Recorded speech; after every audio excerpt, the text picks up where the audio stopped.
At the height of its power, the mighty Roman Empire controlled a massive 5 million square kilometers. From Spain to Egypt, the Romans had demolished any armies brave enough to stand in their way. And yet, throughout its rule, there remained a glaring blank space on its map. It was the place that the Romans just couldn't conquer: Arabia. For the Romans, Arabia was the key to an endless supply of lavish riches, silks, and spices, gold and silver.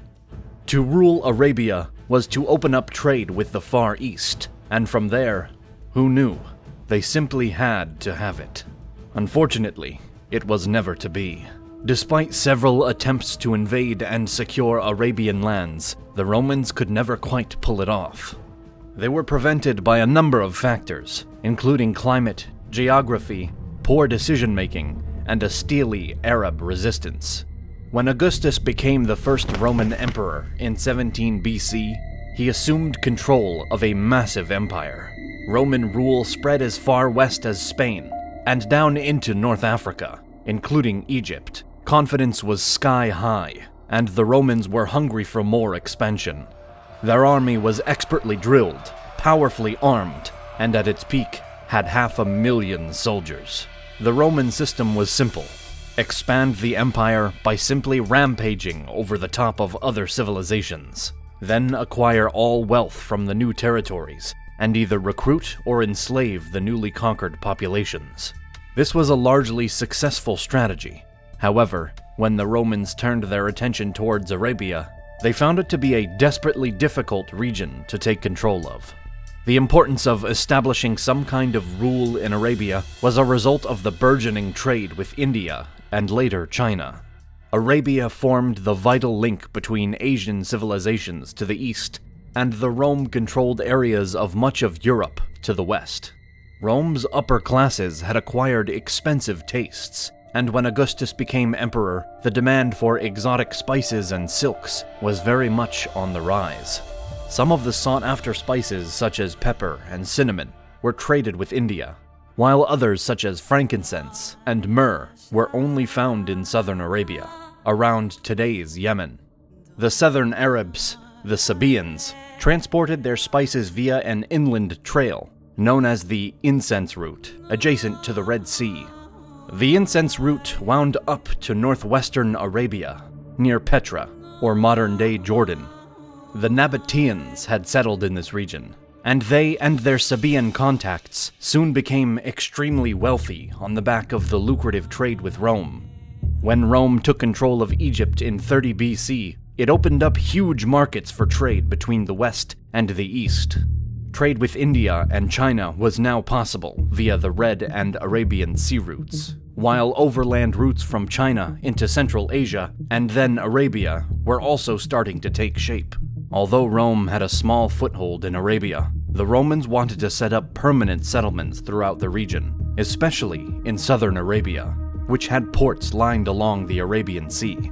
The Romans saw the Arabian Peninsula as having 3 regions: Arabian Petria in the north, the vast desert Arabia in the center, and the prosperous and southern Arabia. The Romans called this southern region Arabia Felix, meaning happy or lucky Arabia, because of the region's perceived affluence and economic potential. Augustus wanted to cash in on this part of Arabia and expand Rome's borders. The Romans fancied their chances because it was before the rise of Islam, and Arabia had no central governing body or army. Augustus assumed his vast legions of troops would once again march into a new territory, snap up the spoils, and add another Roman territory to the map. And so, in 26 BC, he ordered one of his Egyptian governors, Aelius Gallus, to head an expedition to southern Arabia. Augustus's instructions to Gallus were simple: set up client-state relations or take control. Rome had already set up a client-state system with the Nabateans in northwestern Arabia in 62 BC.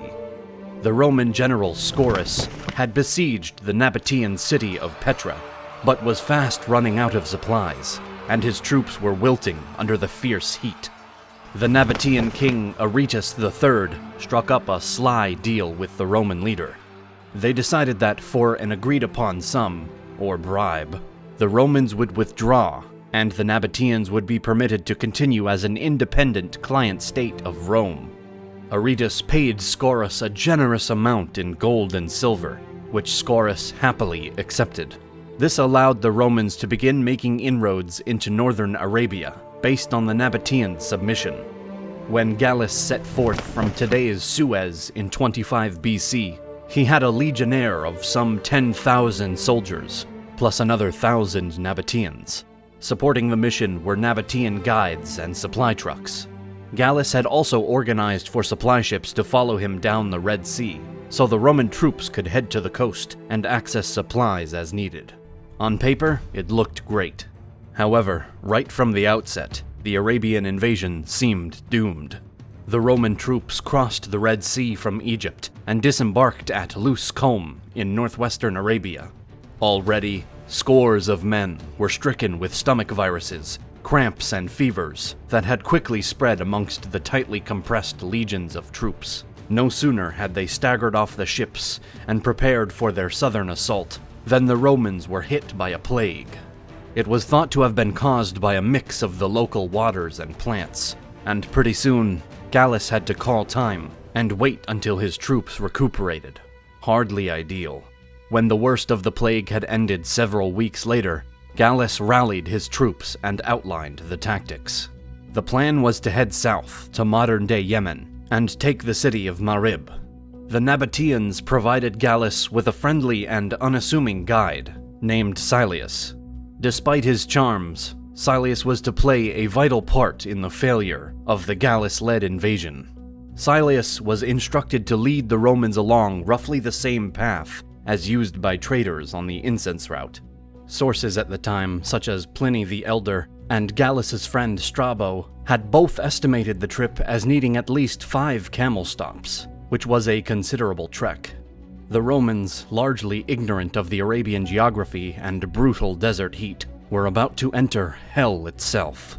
Instead of taking Gallus and his men directly to the southern tip, Aelius marched the Romans into the unforgiving desert region of Arabia, where the Roman soldiers soon began to buckle and wilt.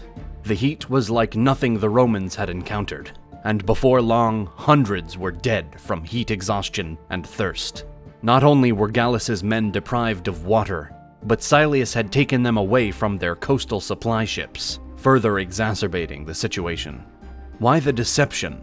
The Nabateans were fiercely proud of their independence, and resented the Roman assumption that they would assist in fighting against other Arabs.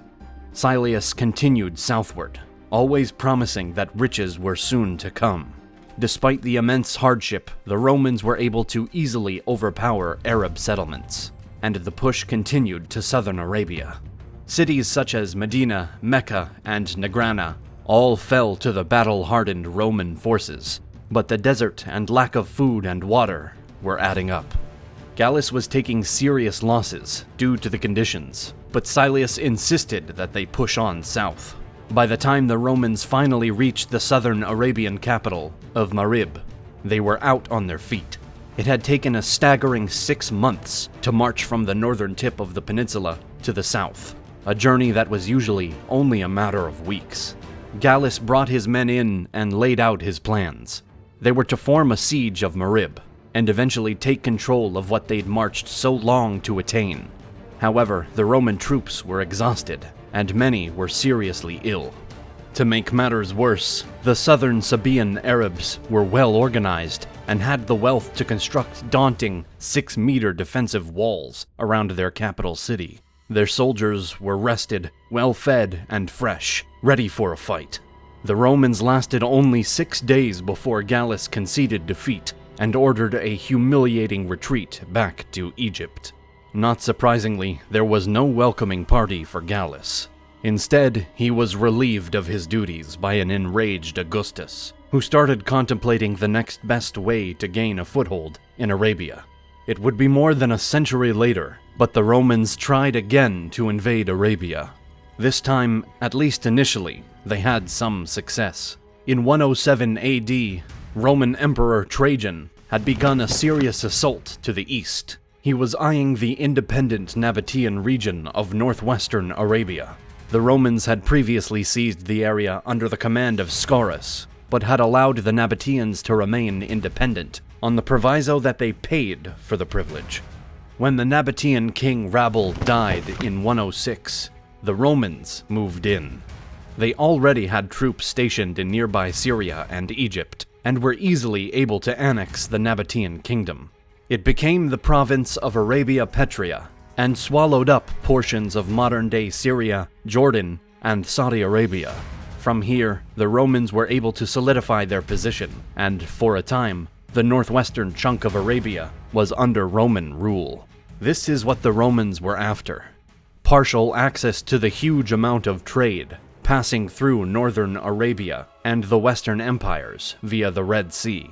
The Romans prospered in the 2nd century, accumulating revenue from traders passing through Arabia Petrea and forming their own trade routes to link up with the east. They formed a handy alliance with the Ghassanid Arabs, who moved up from the south into Syria. The Ghassanids helped the Romans keep their Arab armies at bay and maintain control of northern Arabia.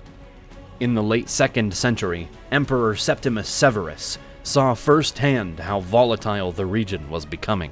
He led forces into Syria to put a stop to aggression. This was to be as big as it got in terms of the Roman presence in Arabia. In the late 3rd century, Emperor Diocletian decided to expand Arabia Petrea to include parts of Palestine, and the Arabian region of the empire remained a relatively stable Roman stronghold until the rise of the Arab Muslim caliphates in the 7th century. So why then didn't the Romans continue their expansion into Arabia? What stopped them from completely conquering the Arab territories? In the end, it was a combination of things. First was the effort and manpower required. Rome simply didn't have the resources. Running an empire is a challenging job, and with its territories stretched as far as Gaul to the west, the thought of further expansion eastwards was probably a bridge too far. Rome had its hands full with the constant repelling of Germanic tribes to the west, and to attempt a full invasion of Arabia would have been too optimistic, to say the least. Added to that were the constant battles fought with Persian armies, who both sought to wrest control of Roman Arabia. Then there were the smaller bands of Arab forces, often fighting amongst each other and resistant to Roman rule. When the Muslim conquest of the Levant kicked off in 634, the Romans were still recuperating from bitter fighting with the Persians. Under the command of the Rashidun Caliphate, Arab Muslims came together to form a formidable alliance that was to ultimately prove too much for the Romans. The Arab armies marched into Roman-occupied Arabia via the Syrian desert, completely taking the Romans by surprise. The Arab Muslims were simply too well trained and too great in number, and soon took control of what had been Arabia Petrea. The Arabs were also used to the desert, the heat, and how to survive in such a trying environment. This was another major deterrent for the Romans: the desert, the heat, and the lack of water. Arabia just wasn't worth the effort.